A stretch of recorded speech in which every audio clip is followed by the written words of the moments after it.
Hi students, कैसे हैं आप। मैं क्लास नाइन्थ के फ्रेंच रिवॉल्यूशन चैप्टर से 3 वीडियो अपलोड कर चुका हूं।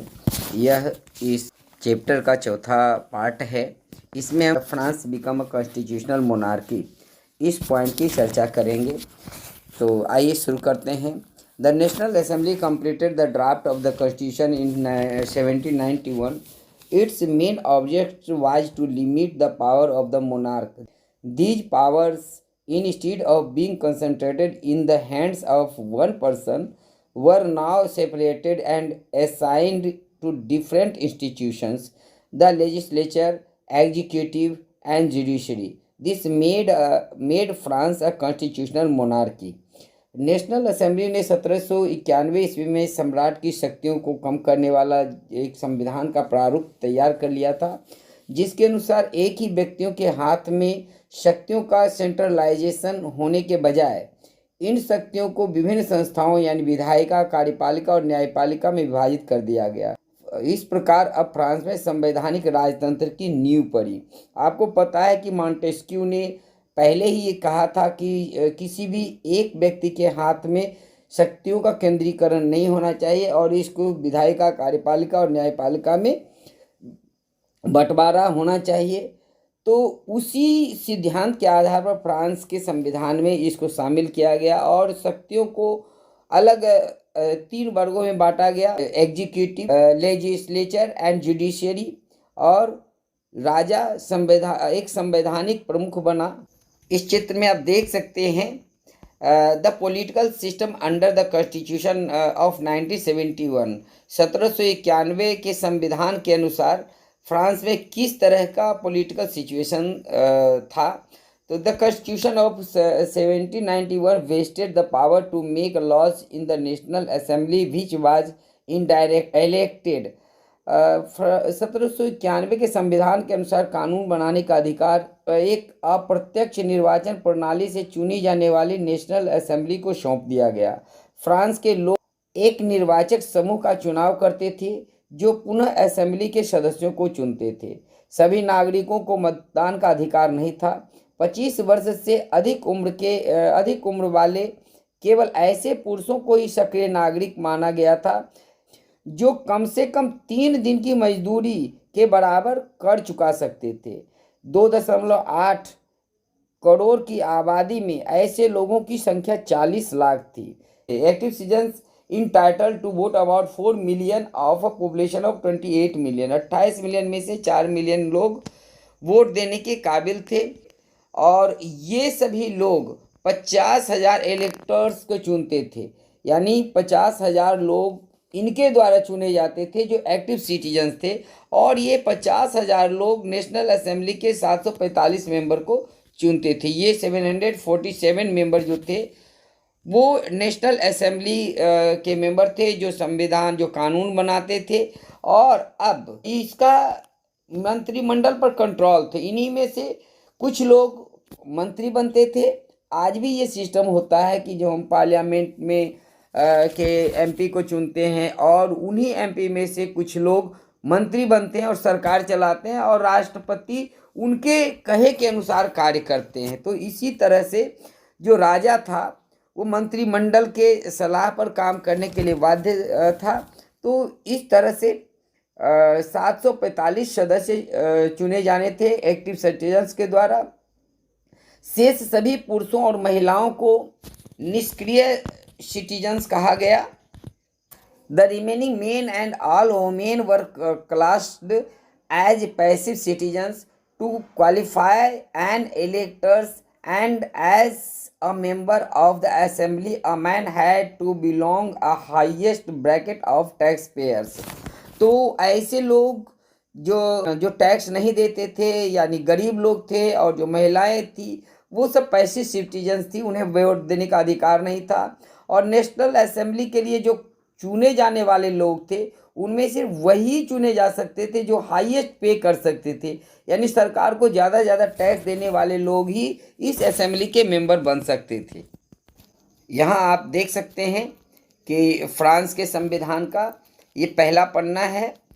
The constitution begins with the Declaration of Rights of Man and Citizens rights such as the right of life, freedom of speech, freedom of opinion, equality before law were established as natural and inalienable rights that is why belong to each human beings by birth and could not be taken away. It has the duty of the state to protect each citizens natural rights. अर्थात France का संविधान declaration of rights of man and citizen से शुरू हुआ था, जिसमें जीवन का अधिकार, अभिव्यक्ति की स्वतंत्रता के अधिकार और कानून के समक्ष समानता के अधिकार को नेचुरल और इनलेनिएबल यानी नैसर्गिक और अहरणीय अधिकार कहा गया। अहरणीय का मतलब उस अधिकार से होता है जिसको कि छीना नहीं जा सकता, यानी ये अधिकार प्रत्येक व्यक्ति को जन्म से प्राप्त होते हैं और इन अधिकार को छीना नहीं जा सकता है। राज्य का ये कर्तव्य माना गया कि वह प्रत्येक व्यक्ति के इन नैसर्गिक अधिकारों की रक्षा करेगा। तो ये था फ्रांस किस तरह से कॉन्स्टिट्यूशनल मोनार्की बना।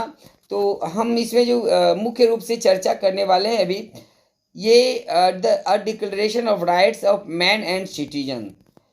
यहाँ आप देख सकते हैं, सबसे पहले ये चित्र है। इस पेंटिंग को ली बार्बियर ने 1790 ईस्वी में बनाया था। इसमें उसने एक तरफ फ्रांस को दिखाया है, दूसरी तरफ कानून को दिखाया है। ये दोनों सिंबल में हैं, ये फ्रांस और ये वहाँ के कानून को दिखाया गया इस फिगर में।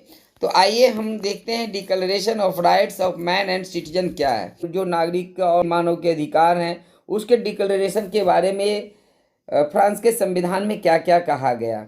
आपको जैसा कि पहले ही बता चुके हैं कि फ्रांस का संविधान शुरू ही होता है declaration of rights of man and citizen से। तो हम इसके एक एक बिंदु को अच्छी तरह देखेंगे और समझेंगे। Declaration of rights of man and citizens, इसका फर्स्ट पॉइंट है, men are born and remain free and equal in rights. आदमी स्वतंत्र पैदा होते हैं और स्वतंत्र रहते हैं और उनके अधिकार समान होते हैं। दूसरा है, प्रत्येक राजनीतिक संगठन का लक्ष्य आदमी के नैसर्गिक और अहरणीय अधिकारों को सुरक्षित रखना है। ये अधिकार हैं स्वतंत्रता और स्वतंत्रता का अधिकार, संपत्ति का अधिकार, सुरक्षा और शोषण के विरुद्ध अधिकार यानी शोषण के प्रतिकार करने का अधिकार, शोषण के प्रतिरोध करने का अधिकार, ये दूसरे पॉइंट में कहा गया है। तीसरा है, the source of all sovereignty resides in the nation, no group or individual may exercise authority that does not come from the people. समग्र संप्रभुता यानी पूरी संप्रभुता सिर्फ राज्यों में निहित है। कोई भी समूह या व्यक्ति इसका अनाधिकार प्रयोग नहीं कर सकता जिससे कि जनता की सत्ता की स्वीकृति न मिली हो। यानी जनता जिसको चुन करके भेजती है वही इस संप्रभुता का प्रयोग कर सकता है। और ये संप्रभुता यानी सोवरिजेंटी जो है वो देश में निहित है, यानी नेशन में समाहित है। चौथा है, liberty consist of the power to do whatever is not injurious to others. स्वतंत्रता का आशय या तात्पर्य ऐसे काम करने की शक्ति से है जो औरों के लिए नुकसानदेह न हो। यानी कोई भी व्यक्ति तब तक स्वतंत्र है, उस काम को करने के लिए स्वतंत्र है जिससे दूसरे को हानि न पहुंचे। आप किसी को उस काम को करने के लिए स्वतंत्र नहीं है जिससे कि दूसरे को हानि होता है।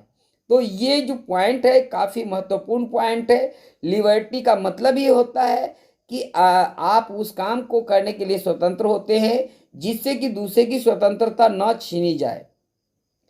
पांचवा है, the law has the right to forbid only actions that are injurious to the society. समाज के लिए किसी भी हानिकारक कृत्य या कार्य पर पाबंदी लगाने का अधिकार कानून के पास है। अगर कोई भी व्यक्ति ऐसा कार्य करता है जिससे समाज में हिंसा या समाज के लिए हानिकारक होता है तो उस पर रोक लगाने का अधिकार कानून के पास होता है। ये पांचवा था। छठा है, Law is the expression of the general will.